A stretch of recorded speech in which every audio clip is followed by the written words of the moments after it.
A long time ago, in a galaxy far, far away.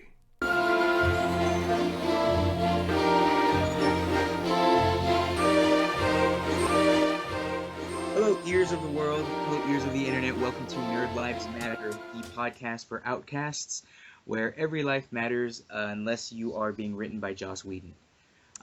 We're here today just to kick off what hopefully we plan to do here on a regular basis.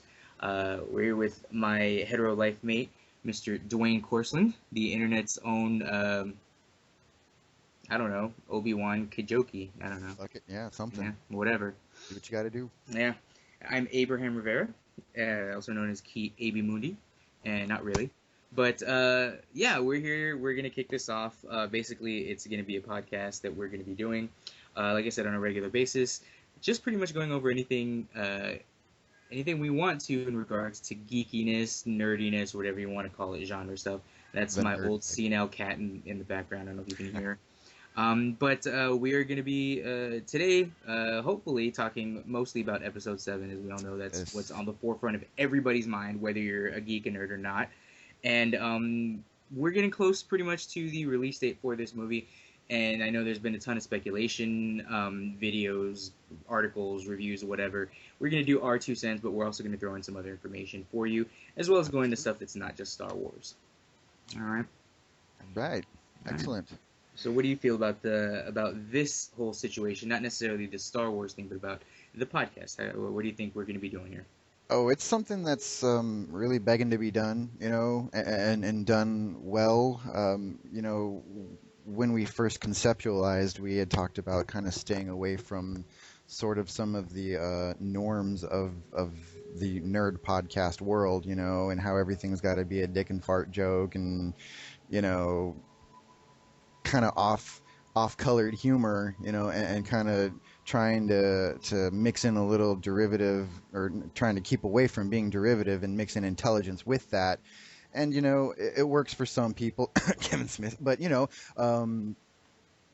got to get away from that eventually and kind of do your own thing. And I think that's what we're really looking to do is get our own groove on and bring the way we relate to each other and our chemistry to our nerd life, and bring that to everybody, bring that to the world, how we view our nerd lives. Yeah, needless to say, shots fired. First and foremost, it is what it is. But all right. So that said, let's get, I guess, right into it. Firstly, I guess the topic du jour, of course, is going to be Star Wars Episode 7, the speculation, Absolutely. What we think about, all the shit ton of TV spots and commercials and sort of almost spoilerific puzzles that reveal Finn's origin, shit like that, that we want to talk about. I've actually managed to stay away from most spoilers. I don't know about you. I just as of yesterday, I think my Facebook feed has just been full of, this puzzle has revealed Finn's last name. I mean, I can only think that it's either Windu or Calrissian. I mean, it's, so it's not, it's. There's only 3 of them. Yeah, basically. Unfortunately, hopefully this changes things. But so I'm trying to stay away from that because, I mean, initially I figured if they were going to continue a through line, this being, either the Solo or the Skywalker kid, and the adventures of the Star Wars kids, I guess. I figured it was either going to be a Calrissian. But actually, until just now, I didn't even think that maybe it is a Windu. So, that would be interesting. Yeah, that would be really cool, actually. But I don't think that'll happen, though, because Mace was a super stalwart Jedi, didn't do anything. So Yeah. And Calrissian probably was... Oh, yeah. 70, the timeline would really not work out very well. Yeah, true. Good point. Yeah, like 50, 60 years. And then, of course, Calrissian probably is the one that not only is kid age appropriate, but he was spreading that everywhere. Yeah, he's the Mac, He had a Colt 45 for a reason. Yeah. Hello there. Hello. What do we have here? So it should be said and noted, and I think it's important for us to get this out of the way right in the beginning. We were born before 1990. Yeah. So yeah, I mean, and I don't think that's necessarily a huge shock or anything like that. I mean, but it's good to let people know because we're not children of the prequel era, right? I mean, I was granted I was 15 when episode 1 or 14 when episode 1 came out, Yeah. But I had the gift of the older cousin that everybody seems to have introduced me to Nintendo. And granted, born in '83, I had a Nintendo when it was around, Yeah. but introduced me to Star Wars, introduced me to the Wheel of Time. Yeah. Helped me get more into like Dungeons and Dragons, things like that. So I had those uncles and cousins that showed me, all the Zemeckis films, all the Spielberg flicks, stuff like that. So Right. and then obviously you, I think, were around to actually maybe see a couple of these movies in theaters. Is that right? All of them but A New Hope. A New Hope came out the year I was born, ladies and gentlemen. So yes, I am an old fucker. Yeah.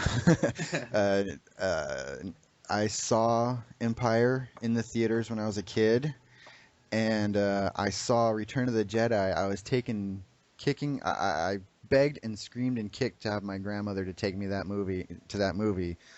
She thought that it was pagan heathenism and stuff like that, and I was like, really? Come on, lighten up, Grandma. Um, but yeah, she ended up capitulating, and even then, I walked out like, what the fuck are Ewoks? But hey, See, we I all was have. born. I was born in November. I was born about 6 months after Jedi was released. So I was born in Uh, '83. yeah. So I grew up, of course, with all three of the original trilogy. But I mean, to me, Ewoks were awesome. They still are awesome. I love Ewoks. I fucking love the Ewok movies. I don't give a shit what anybody says. Okay. I love those, and yeah, yeah, but I unfortunately I never got to see any of those originally in theater. Granted, Uh, I do have fond memories. One of my first movie going memories was my uncle Joe taking me to go see Last Crusade, nice. and I remember the invisible rock walkway thing. Mm-hmm. That amazed Ancient me. man That shall was pass. amazing. Yeah, Ancient man shall pass. yeah. So yeah, so I mean we're not newcomers to the Star Wars. And No, we're soldiers of the original trilogy, and to an extension, the prequels was something that we had to accept. Or I'm not gonna lie. I was, like I said, I was 14 when Phantom Menace came out.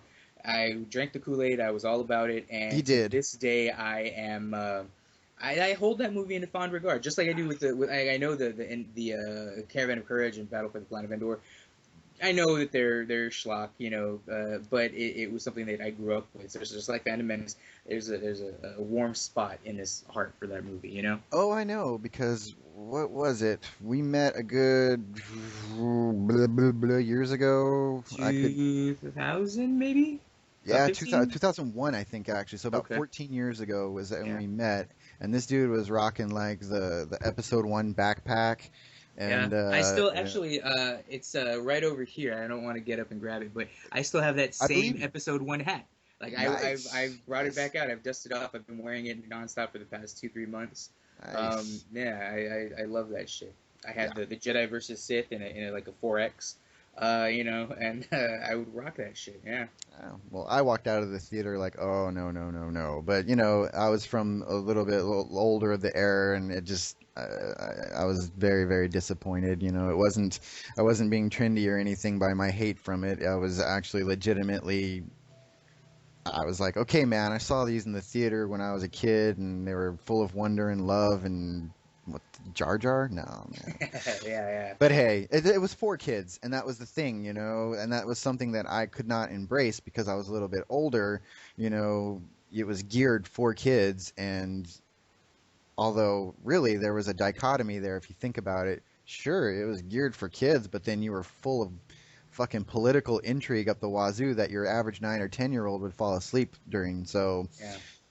And I think but anyway, that's one of the main things about it. I mean, that's kind of where a lot of, I mean, prequel hatred is sort of beaten to death. You know what I mean? it At this is. point, it's prequel. I get why it sucks, and Yeah, it sucks because of it. It and is what it is. honestly, after Phantom Menace, I was fine. Clones, I was cool with. Sith, I loved. So I mean, I was cool with clones. I See, actually was okay with it. it's been in the last couple years that I have come to realize that Attack of the Clones is one of the worst movies ever made. It's obviously it's the worst Star Wars movie. and it is one of the worst movies ever made. Pacing, structure, dialogue. Oh God, that movie leaves such a horrible taste in my mouth now. I will say the dialogue was shit on a stick, you know. Yeah. And between everybody, I mean, Anakin and Padme were stale and unrelatable. Obi-Wan and Anakin were worse. They were horrid. They were absolutely terrible together. But I don't know. It was bringing things together, you know. It was pulling in the elements and starting to actually take the turn towards where we wanted it to go. So I was more forgiving Yeah. than, you know, just the gobbledygook that was episode one. So Yeah. And anyway. Sith, I just rewatched last weekend because I was reading the book Kenobi, the great book by John Jackson Right. Miller, which is amazing. Everybody should go and read that book. I'm writing a review on it currently. Hopefully, I'm gonna do a video for a YouTube channel or something. But I went back and rewatched Revenge of the Sith. Again, really good with the pulling everything together. Yeah. I really loved it up until I watched it this last time. Really, I hadn't seen it in a couple of years, and again, it's more the technical aspect of the way the movie is structured and the way it's edited, things like that, that kind of bother Yeah. me. But Yeah. it's the least of the three prequel trilogy movies that were. Right. It's the least one that's really bad in my opinion. But Right. regardless, I mean, let's we'll leave the prequel dissection Yes. to another discussion. We tangented it way off there, Yeah, so yeah. let's circle back around to episode 7. Episode 7, the New Hope. You know, the Force is awakening again, and I'm all for it, man. I'm drinking the Kool-Aid. I mean, the Phantom Menace trailers were amazing. These trailers have been amazing. We've gotten so many of them. So much footage has been unveiled to the point where it's almost getting a little annoying. I'm starting to be able to connect dots between Yeah. things that I don't want to. I'm Big time. starting to sort of form an idea of what the structure of the movie might be. So I've, at least in the past couple of days, because I think just in the last 2 or 3 days, 3 more spots have come out. Yeah. And so I'm actually actively avoiding those. But with that said, what I have seen and what's come out has been amazing. And so it's been fueling a lot of speculation, obviously. What do you think? What do you think is the grand scheme for this movie in general? If we're revealing our theories on speculation, I would have to go with obviously the big question. You know, the big one is Rey. You know, my fervent hope, and I know we've discussed this before. My fervent hope is that they do start pulling elements from the EU. Just certain things. Throw us a bone here, kids.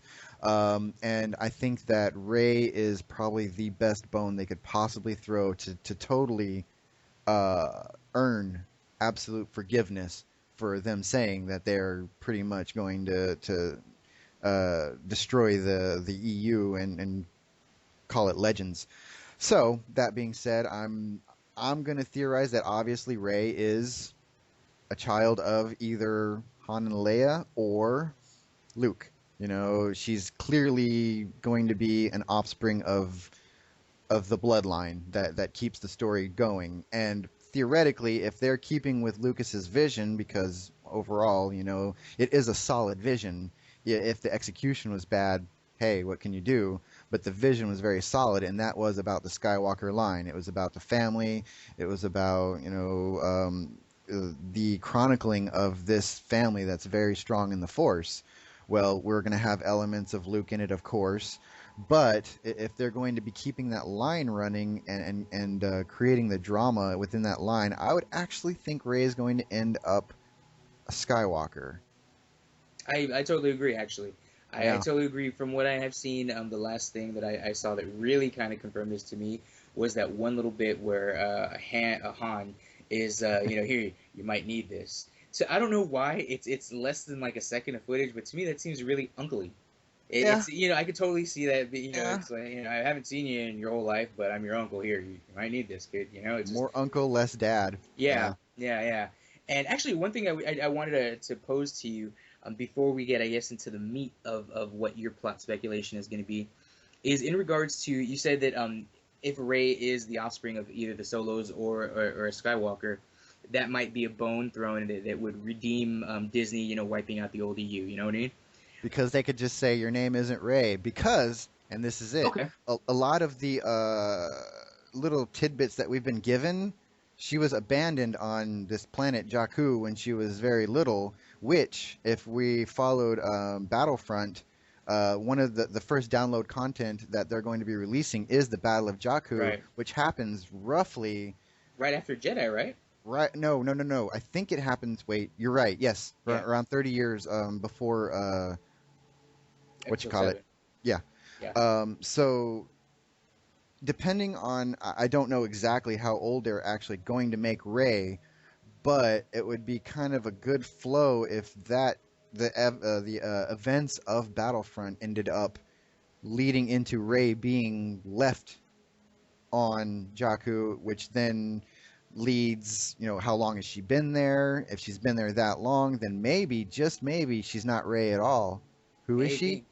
She's Jaina. Jaina, yeah. Okay, that's exactly what I was gonna ask, because I was like, well, how would it be redeeming what they did to Legends if it's a kid of the Solo Skywalker, but it's not actually the character. But no, that actually answers it perfectly. Like, I can totally see them, at the battle, like maybe the home one is at the Battle of Jakku, and that's where Right. where the family is living. Right. It participates in the battle, and she ends up staying there for whatever reason.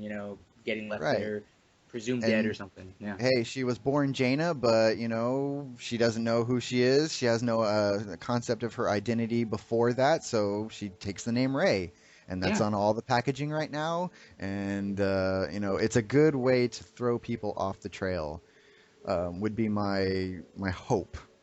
So okay, so here's another question for you. Yeah. How it's your hope, but how legit do you think it is? Do you think it's gonna happen at all? Do you think that's No, what it is? Yeah, I don't think so. I think that it's more likely that she will be the offspring of Luke in some way, shape, or form. Well, obviously, there's only one way, shape, or form, but I don't know, uh, dude. Midi-chlorians are a mighty, you know what I mean? Yeah. you're right. Maybe Plagueis came back and created her too. That's the other rumor also. But I mean, that's Oh, obviously down the line God. with Snoke, being Plagueis. Yeah. Because I think in the Entertainment Weekly article that came out last week, Andy Serkis talks about. I guess they asked him why not just play this character as a humanoid, or why just not use prosthetics? Why does he have to be motion capture?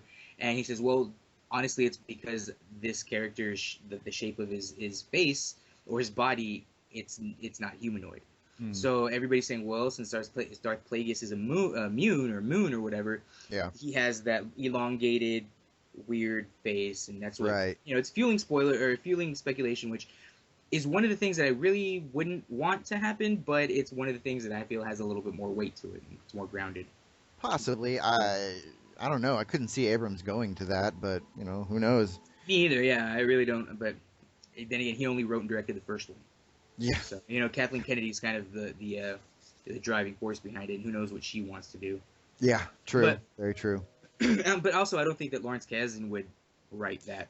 Yeah, you Yeah. got to give that man a little more credit, and he's responsible for the best of the writing in the entire saga. So Oh yeah, sorry. world or that, it's pretty damn good. Yeah, I mean, Raiders of the Lost Ark, man. You gotta love it. He's got some winners. But okay, so then I guess so what then is the meat of your speculation in regards to, like, what do you think the specific plot points are going to be? Okay, so obviously I covered the whole Rey Jaina thingy. Luke is not going to be very prominent in the movie. I think we can all really agree to that. Yeah. It's pretty obvious. I think it's going to be the search for Luke. It's going to be, where is he? What's he doing? There's this big, huge disturbancy thingy going on. We need to find him, or shit's going to go bad. And I think that's going to be the big thing about it. And I think the reveal will end up being that Rey is Luke's daughter, towards the end, or even maybe in the next one, Yeah. To keep up the what was it that Lucas said in the documentaries on the prequel trilogy? It rhymes. It's like poetry. Yeah. It's like a stanza. It's the like, meter. Yeah. I mean, there's lazy writing and there's that. Yeah. Hopefully, this is that as opposed to the prequels' lazy writing. But Yeah. again, I don't want to keep bashing the prequels.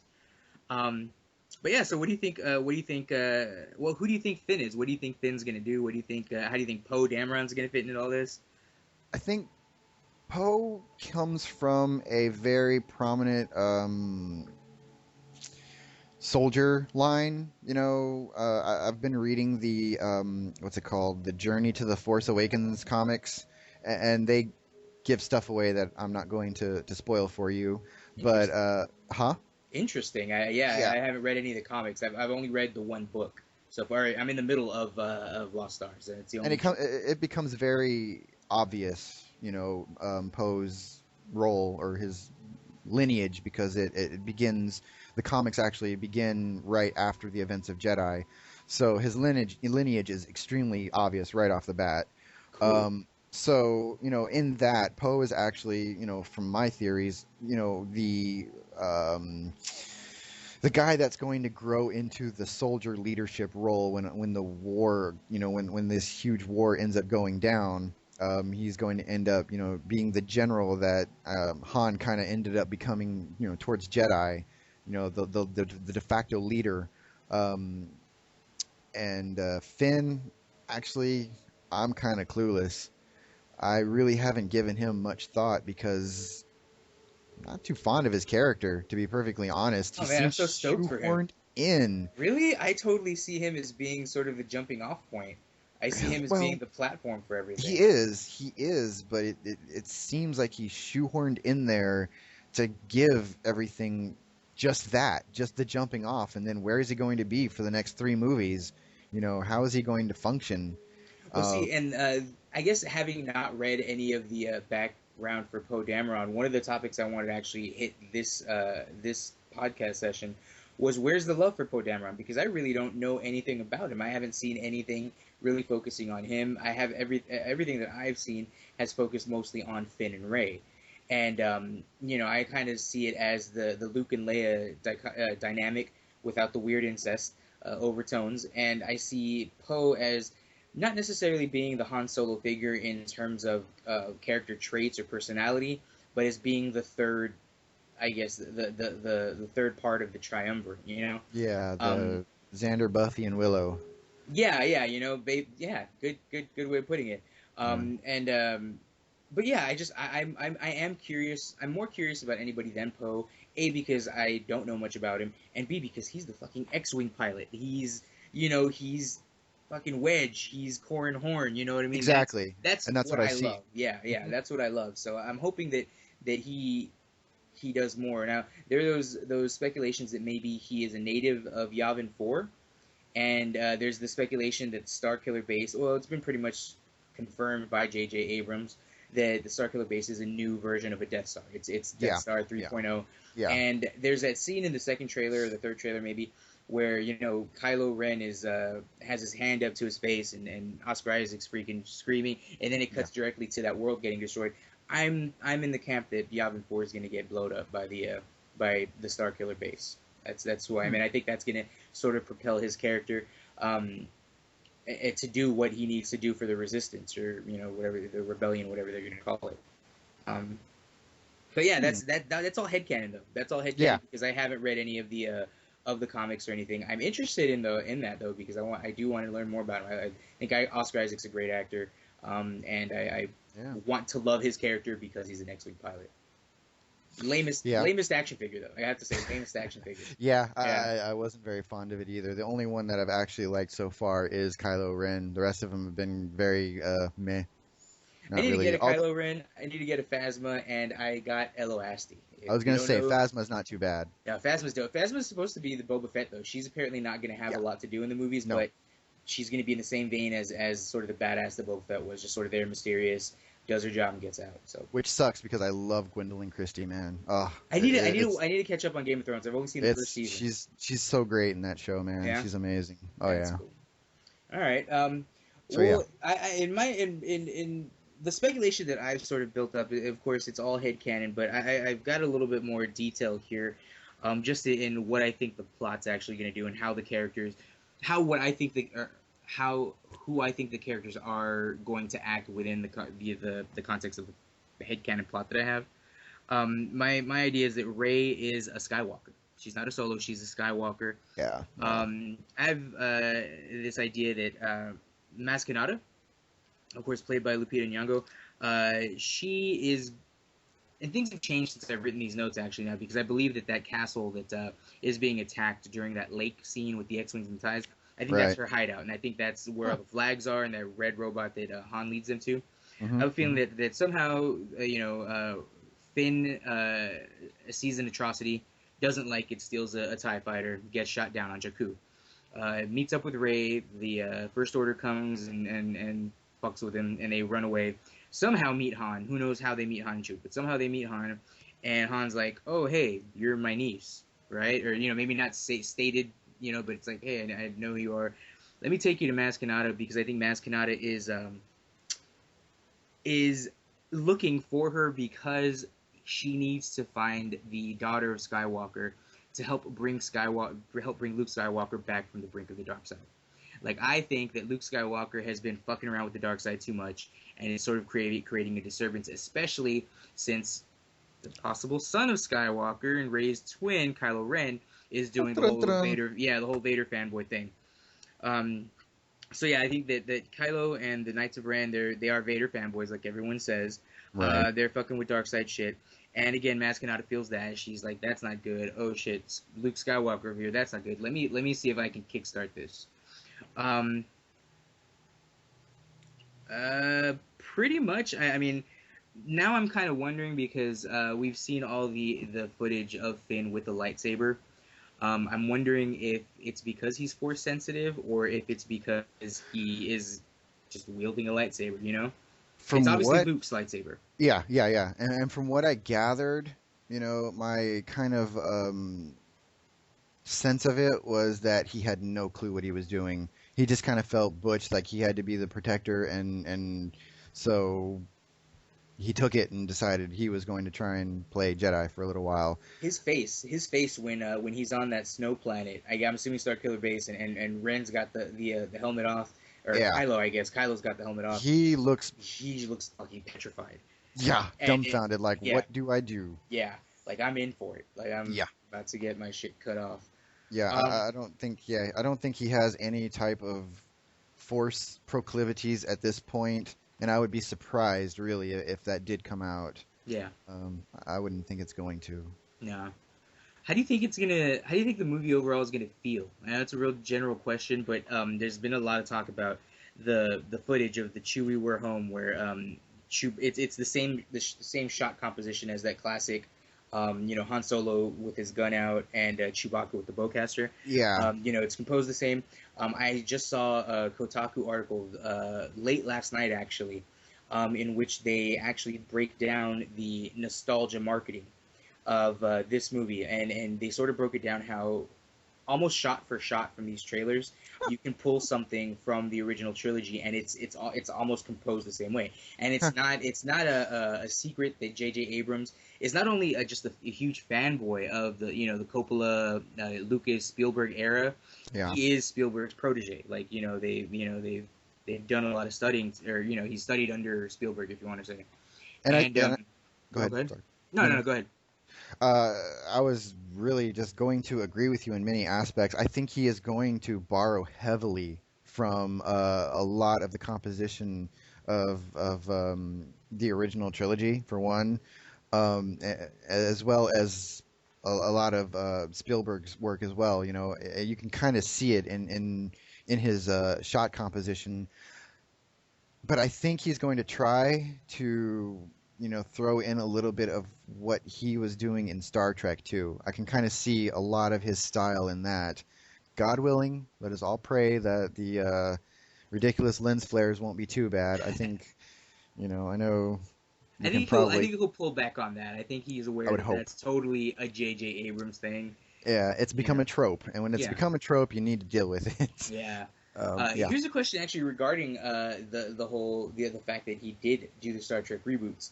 Now, obviously, you're a big Trek fan. I'm a Trek I fan as am. well, but you are like an expanded universe Trek fan. You I am. love it all. Okay. Mm. Coming from the perspective of somebody who is a huge Trek fan as you are, how do you feel about the idea that he didn't really do that well in terms of rebooting the Trek franchise, especially with the remake of Wrath of Khan? And do you think that being that reverential or that reverential or schlocky, whatever you want to say. Do you think he's going to bring that to Star Wars? Okay, well, the best way of putting that is to say two words: Joss Whedon. Okay, the way I see it, everybody has a bad day, you know? Okay. Yeah. And I think that, first of all, my personal opinion is I don't think he did a terrible job on the first Star Trek, the 2000. No, the 2000. I think that's a great movie. Yeah, I it love it. is. You know, I think that with this reboot, unfortunately, and this is a whole long conversation of other proportions, but unfortunately, with that whole reboot, they really moved away from what Star Trek really is at its core. They Yeah. really did, and they did it on purpose. They knew it. They were full well going. You know what? We're just going to make action movies in space.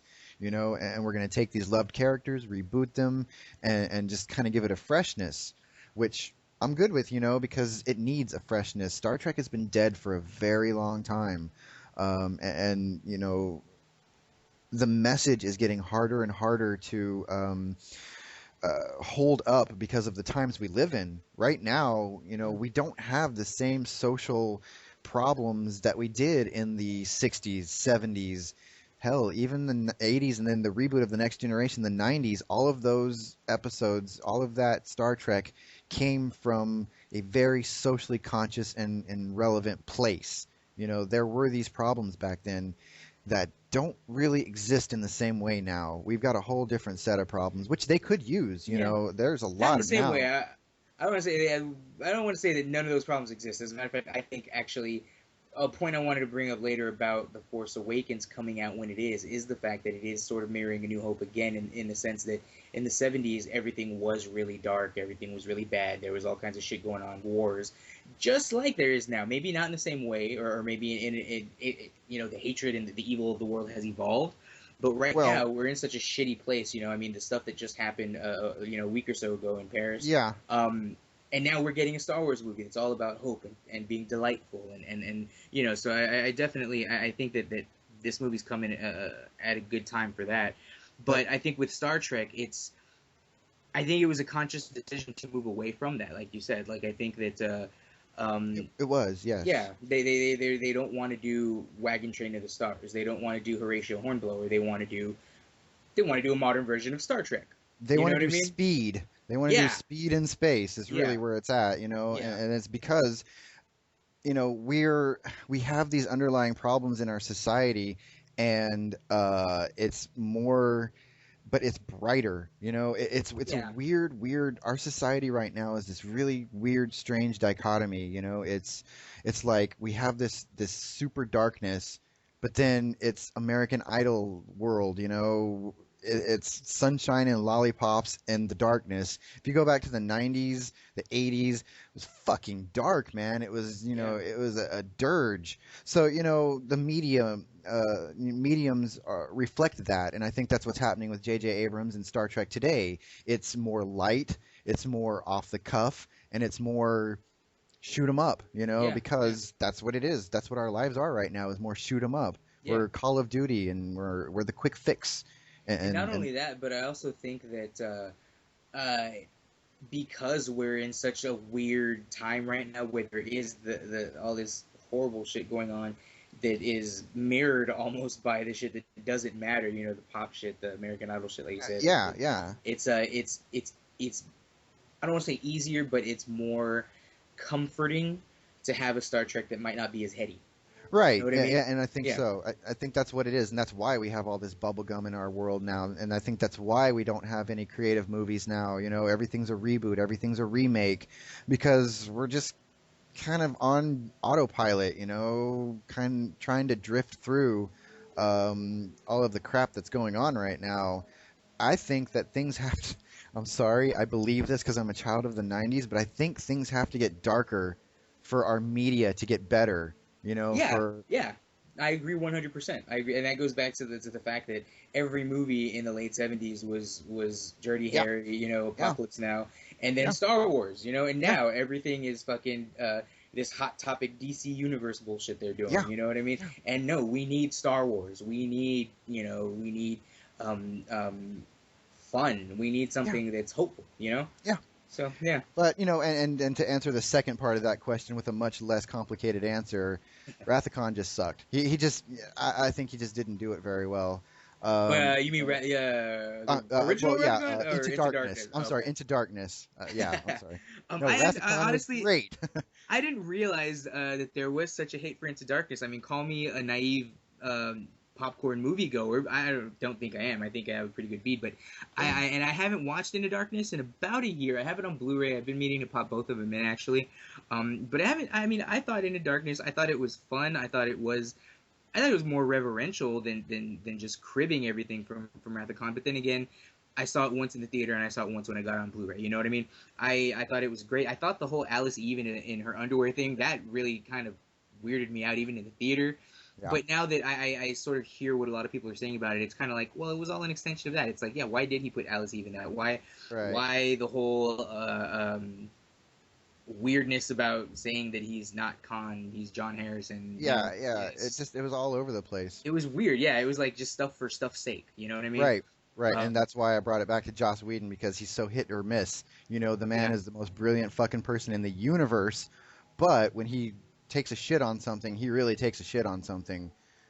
Ultron, Yeah, that's another one. I haven't seen it since it was in theaters. Also, I want to rewatch it. I remember it was fun. I thought it was great, but I also but you remember walk out and you're just like, yeah. okay. And even while I was in the theater, I was like, that looks really cool, but what?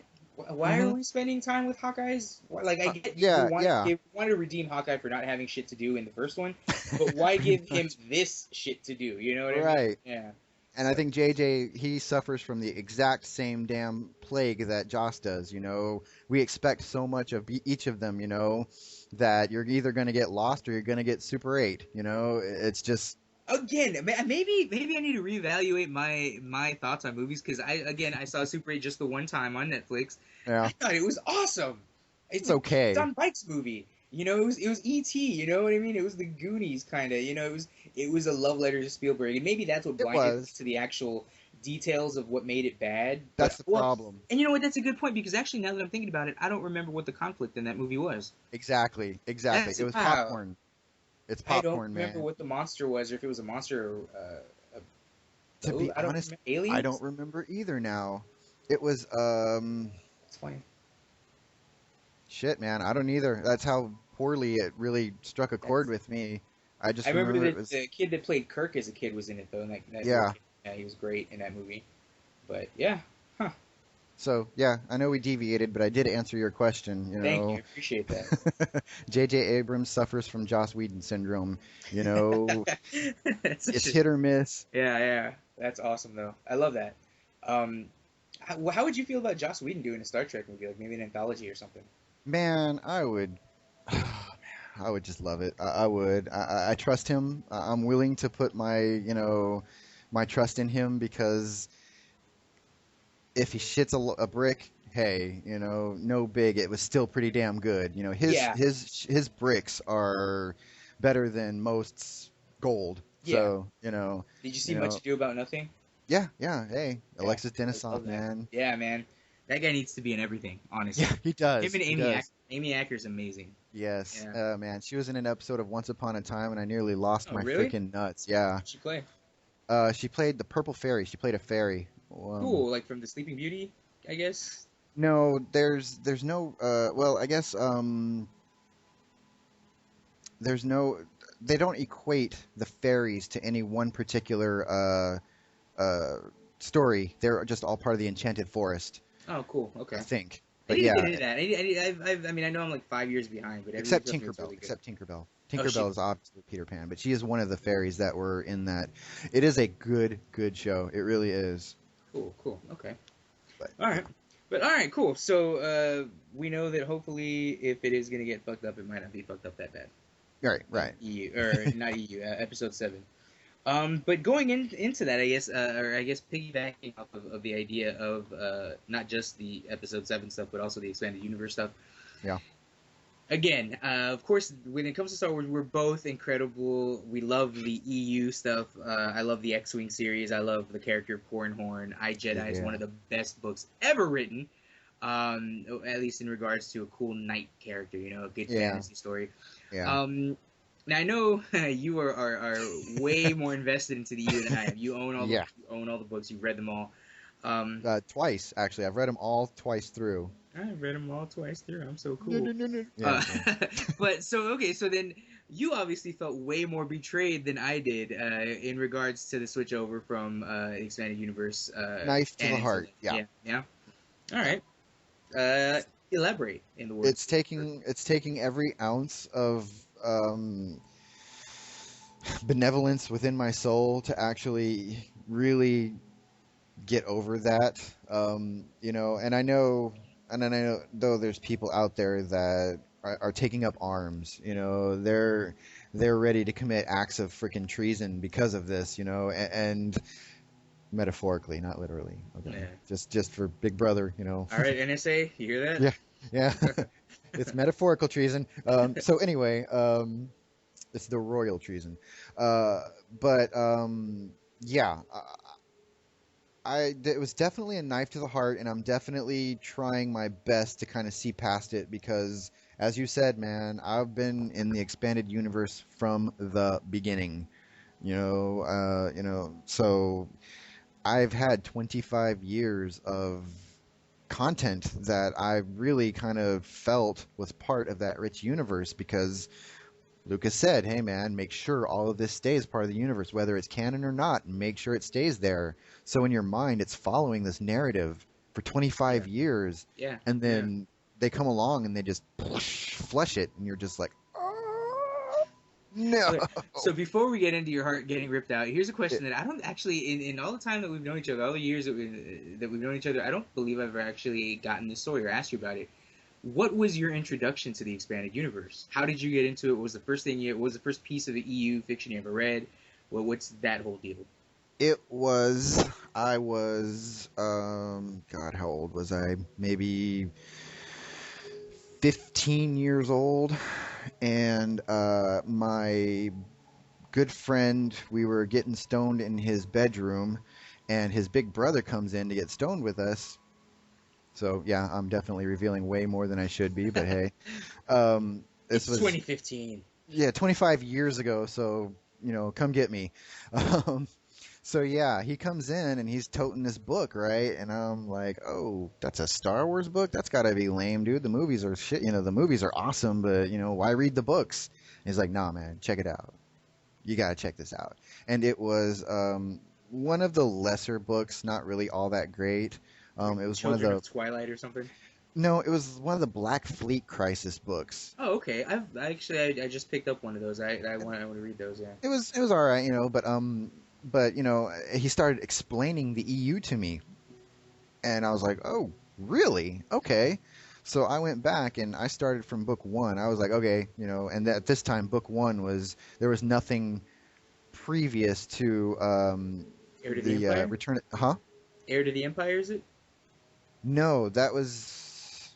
Well, I mean, chronologically. I'm sorry. Okay. Chronologically, there was nothing previous to Return of the Jedi except for Splinter of the Mind's Eye, I believe. Is what yeah. Kevin right. James. So Yeah. yeah. So I went back and I started chronologically at right after Return of the Jedi, which is True Sepultura, and I just read them like a crazy man and went straight through and read everything and just kept reading it all up until 2014. Whenever the book came out, I was there and I bought it or stole it or whatever. Lie, cheat, and steal to get my Star Wars fix for all those years. From Did you 1990. do the comics and stuff as well? Yeah.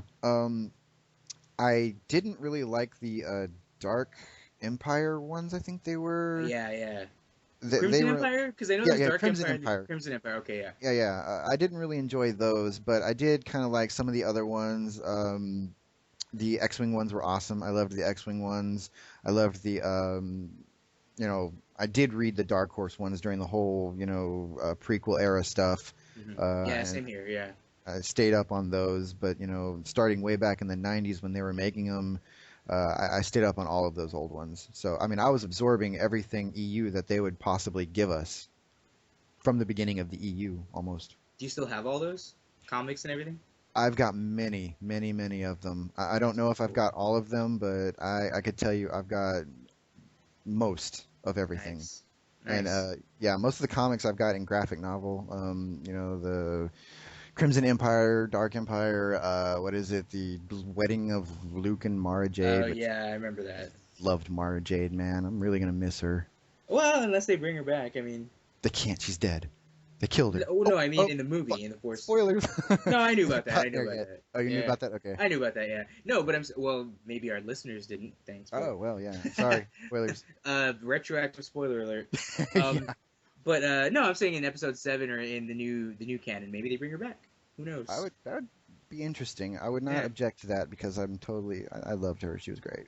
I mean, they brought back. I mean, in so many words, they brought back Thrawn. In Aftermath. As a matter of fact, I don't. You said you didn't finish Aftermath, right?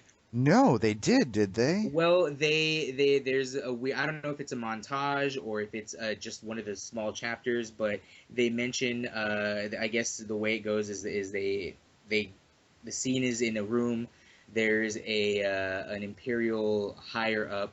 They describe him as having blue skin, loving Just classical music. wow, Yeah, and it's everything except saying, "Hey, this is Grand Admiral Thrawn."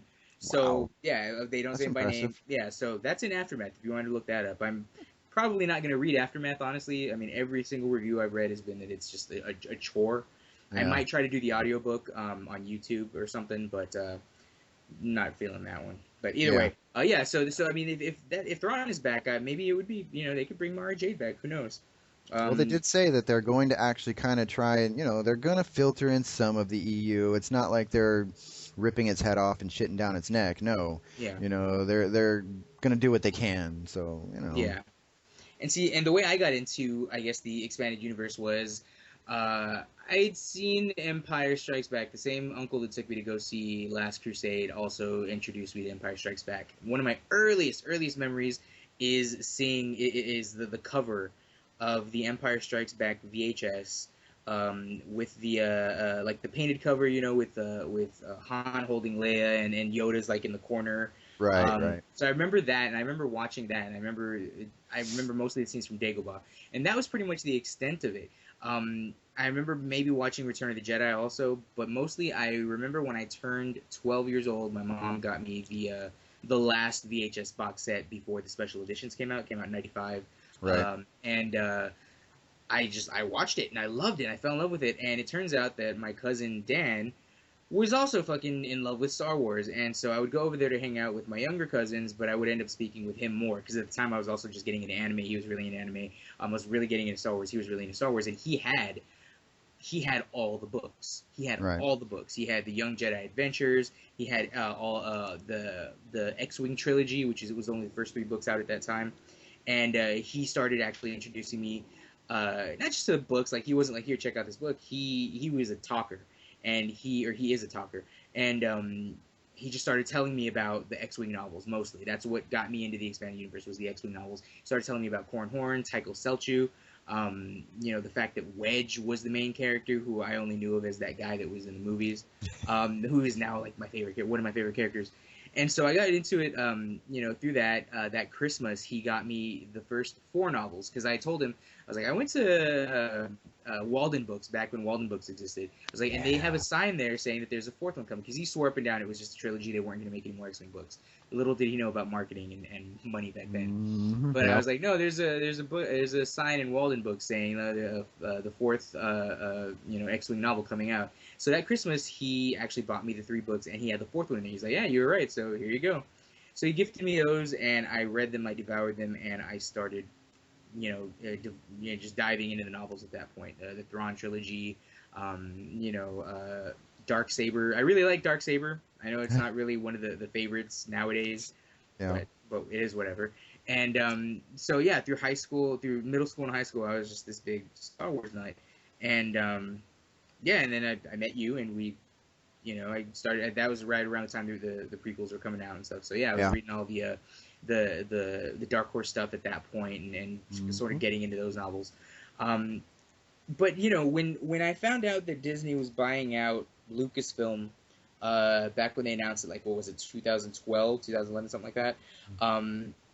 and they announced that they were making new movies, it didn't click immediately. Like, oh shit, what's going to happen to this established, Yeah. expanded universe?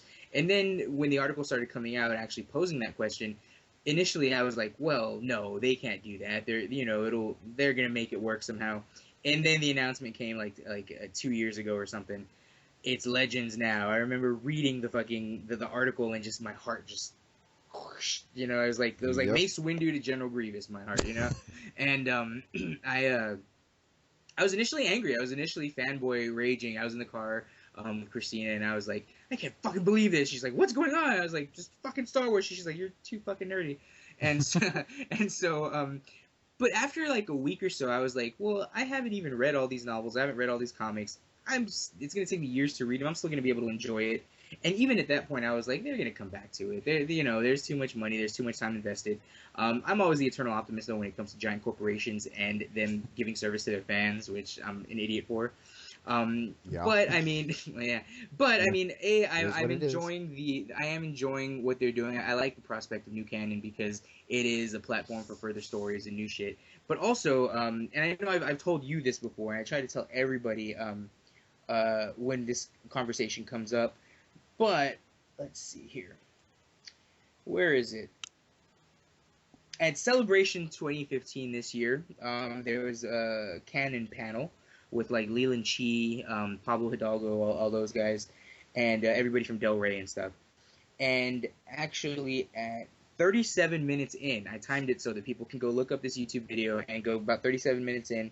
Somebody asks them specifically about this question, and Pablo Hidalgo says that once the new, or he at least insinuated it, once the new expanded universe is established, after the first couple of years, after maybe not even until after this first trilogy and the anthology movies, there's no reason that they wouldn't go back to the Legends EU and finish off whatever threads were going there.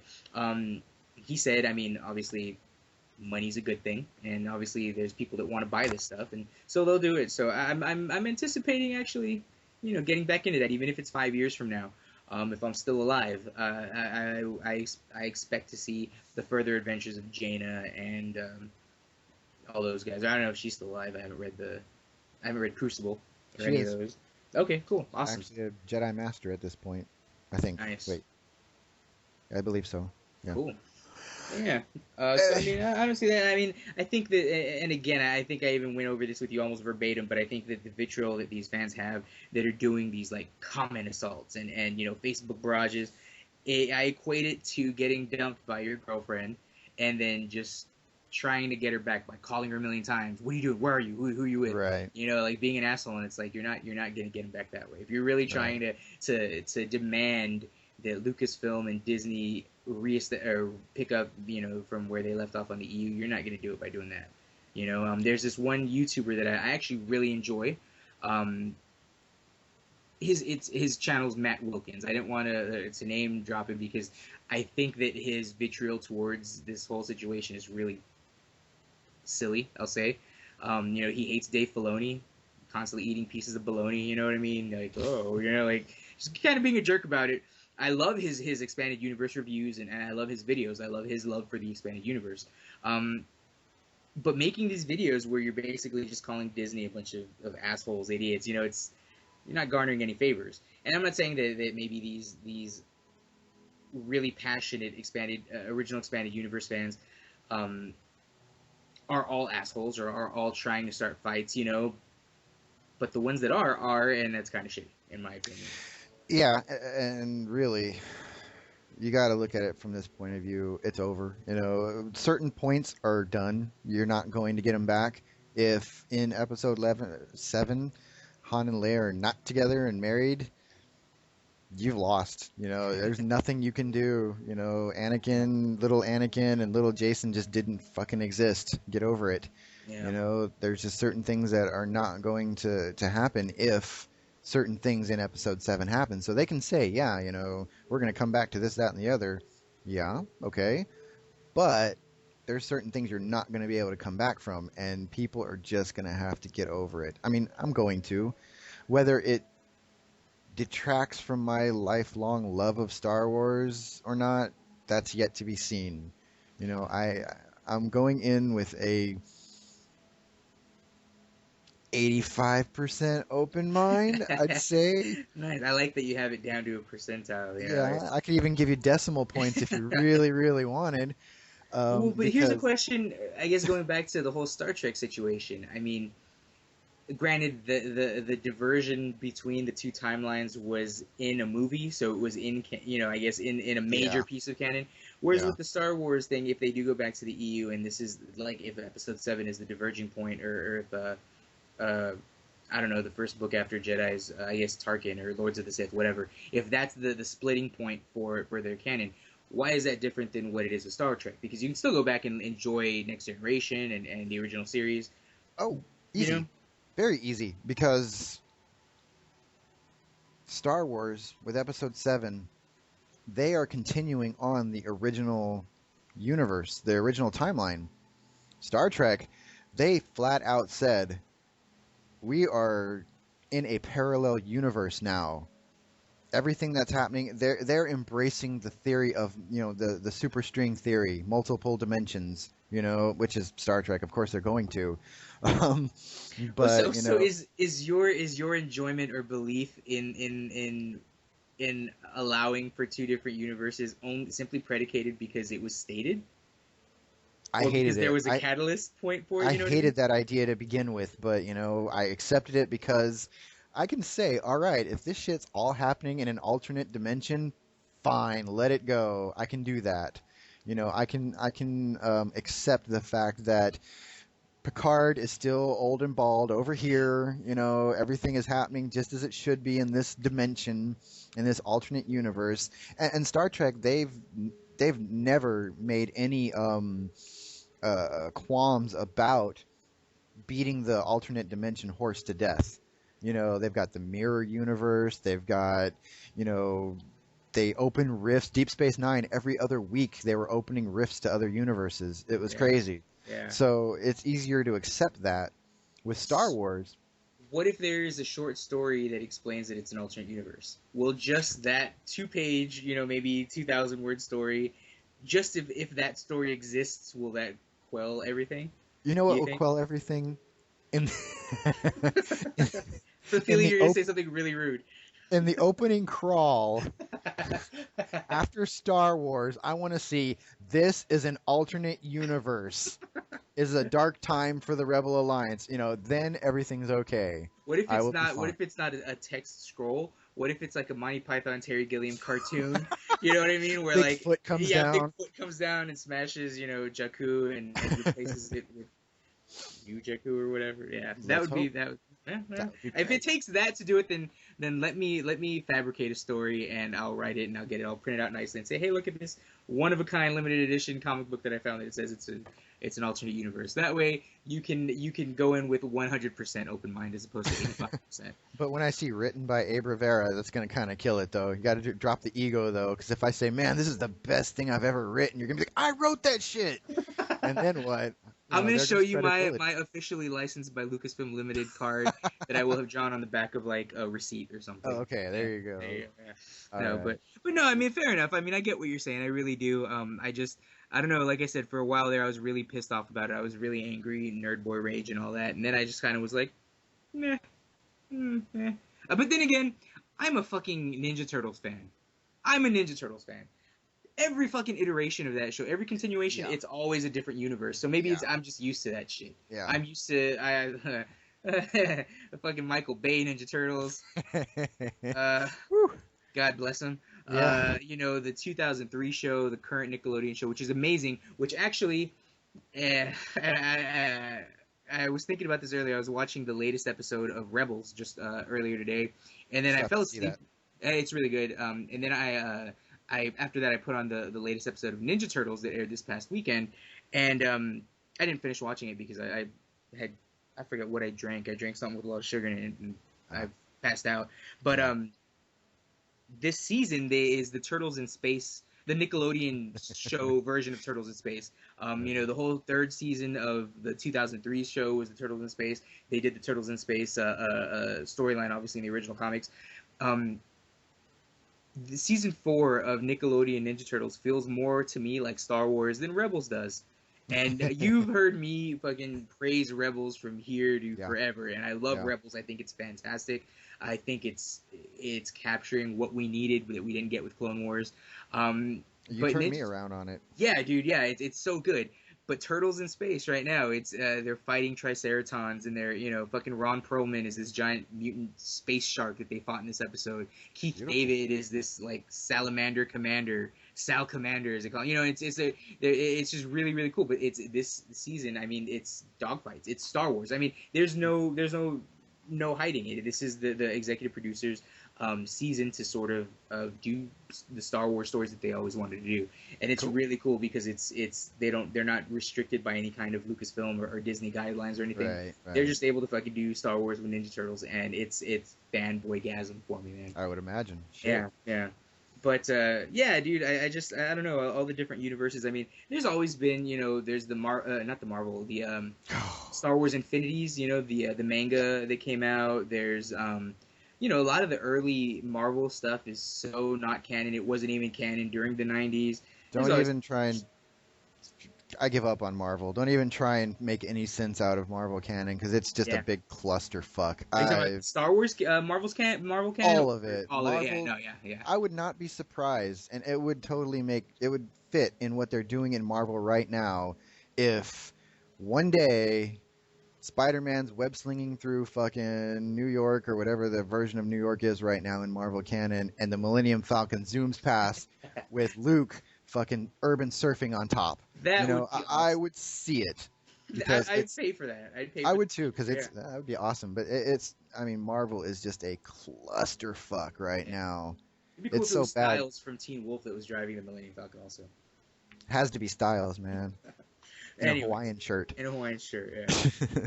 But no, Marvel is. I mean, also that sort of comes with the territory, considering it's the comics. You know what I mean? There's never going to be any consistency. I know. there. And They know. and it sucks too because I mean, honestly, even though the movies themselves and the timeline is always kind of wonky in the Star Wars universe, that's part of the charm of it because it was a relatively new, universe or macrocosm, whatever you want to call it.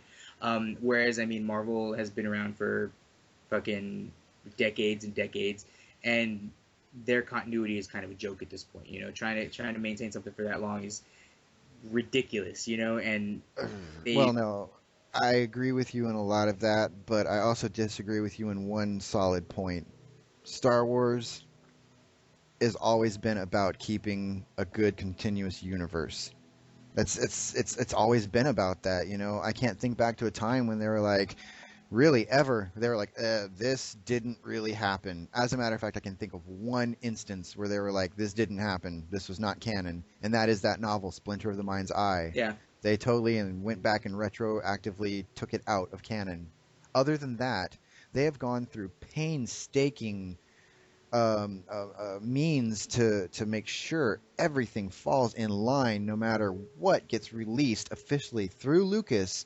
It could be the fucking Yoda toothbrush with some scrawlings, and that would be his official fucking slogan. They will make sure that, That's his birthday in somewhere- Arabesh or something. Yeah. Yeah, Yeah.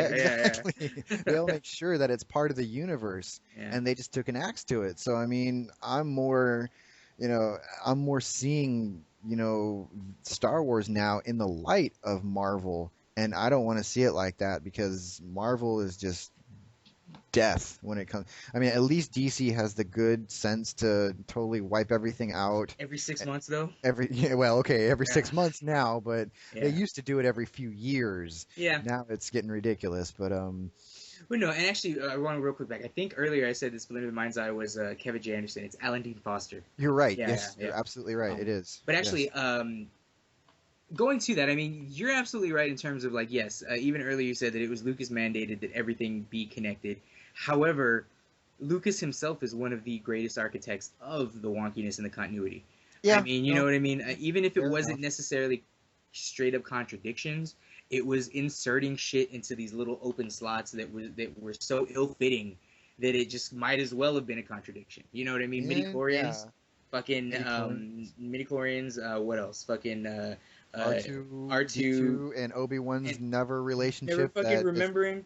You know, You're a Jedi Master. You've seen this fucking droid before, man. yeah. I mean, I know that you've been on Tatooine for a while. Maybe you were drinking a little bit too much lum, but I mean, come on, man. Like, and not Yeah. only that, why did he age like 80 years in the like 19 years between? You know, it's just He went from a good-looking like 35-year-old to a fucking grizzled ass, like Ewan McGregor 900-year-old. now could play the Obi-Wan at the age he was supposed to be in A New Hope. You know what I mean? Like, yeah, it's just funny. But yeah, It it's is. just it's always that's what I say, and I think that's more what I mean in terms of Star Wars continuity always being a little bit wonky.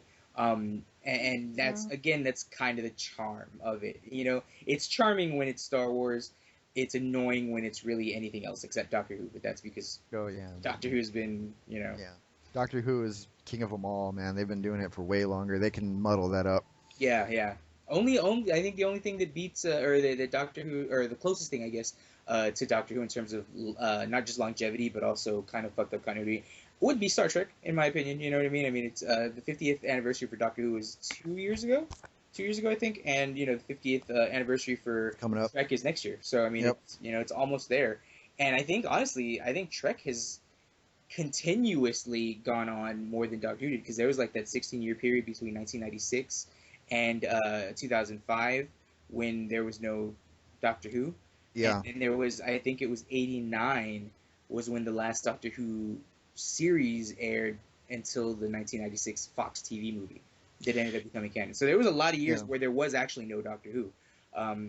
So, you know, they have a lot, I guess they had a lot less opportunity for weirdness or for continuity than even Trek did because Trek at least was pretty consistent for quite a while, whether it was the TVs or the TV shows or the movies, you know what I mean?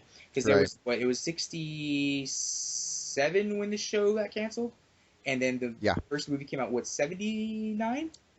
80? 79, I think, because it came out 2 years after Star Wars. It was actually Star Wars that made Star Trek Phase 2 become Yeah. the motion picture. So I think I want to say it was those two. It was like maybe 10 years, 10, 11 years, maybe 12 years. And then, but then since Star Trek the motion picture, there's always been a movie, there's always been a TV show, you know, and they got the books and stuff in there. So Yeah. And it was 79, incidentally. it was, Yeah. So yeah. But yeah, so I mean, continuity is a fun thing. Yeah, I know. I expected more. I don't know. It's like in this world of completely shifting continuity, there's one anchor you can hold on to, and you couldn't. Yeah, no, yeah, I get that. I get that. I do also Whatever. think it's funny that they were so sort of nonchalant about the wiping away, or I guess, no, I don't want to say the wiping away of the old EU, but they were so nonchalant about the creation of Legends. Yet they are so adamant, and they have this dedicated story group and this hardcore structured way of doing continuity from here on out. It's like, why couldn't you just keep that up with the new one? You know what I mean? So I Yeah. get a lot of the frustration. I do. I really do. Fix I it. just Oh well. whatever. Let me put it like this: if we didn't have this new canon, we wouldn't have Lost Stars, which I'm reading right now, and it's so good, so good. So, Yeah. granted, you could add Lost Stars, I guess, in the old EU. I'm just contradicting myself at this point. See Nice, what good continuity job. does to you? It's like meth. I know It exactly. degenerates you. It rots your brain. Yeah. All right. So yeah, so that was. I mean, that was pretty much what I had on my mind regarding not just Episode 7, but the expanded universe, as well as Star Trek. There was some good Star Trek discussion in there. Yes, there was. So yeah, I think that about wraps up what we had in mind for this time, the inaugural Nerd Lives Matter podcast. Anything you want to say before we go? No, I think we're good. I know we focused a lot on episode 7, which is good. In the future, we're hoping to throw more in as far as different segments, different genres we'll be covering, video games, comic books. Just to throw that out there, this week's comics were awesome. Read The Mighty Thor. I know she's a chick, but it's awesome. It's great. Do it. And Star Wars number 12 is really good too. So yeah, be expecting us to throw a lot more into our content as far as different stuff. And even so, we're hoping to do a little more creative content as well. So definitely keep an eye on the channel because we're going to try and give us a good, potpourri of awesomeness. Yeah, definitely. And once we're a little bit more established, obviously, like I said, this is our inaugural session. We're gonna figure out what our social media presence is gonna be. We're gonna figure out the name of the channel, and all that. By the time this is up, all that stuff is gonna be Should in be text and stuff. We're gonna spruce this up a little bit, but right. definitely, I mean, this is what we want to do. Is we just want to discuss this stuff in a more in an intellectual way, or maybe not necessarily intellectual, but in a less, just two dudes that like stuff talking. We want to bring a little bit of insight to it, and if you like it, let us know. If you have any feedback for us, of course, let us know. Be nice or not, it doesn't matter. If you're not nice, we probably won't be nice to you. Yeah. But yeah, just if you like it, if and if you do like it, let us know, and we will definitely try to keep up the good work. If this work is good in your opinion, I think we did pretty well. And yeah. Anything else, Brian? Nope, I think that's it. So, All right. Well, thank you guys for listening. Ears, Thank you. Human ears, animal ears, alien ears, whatever ears there are out there listening to us, whatever eyes are watching us. Thank you so much. Again, this is the Nerd Lives Matter podcast. Hashtag Nerd Lives Matter, because every life matters, especially if you're trying to speedrun Zelda. All right. All right. Good night, everybody. Good night.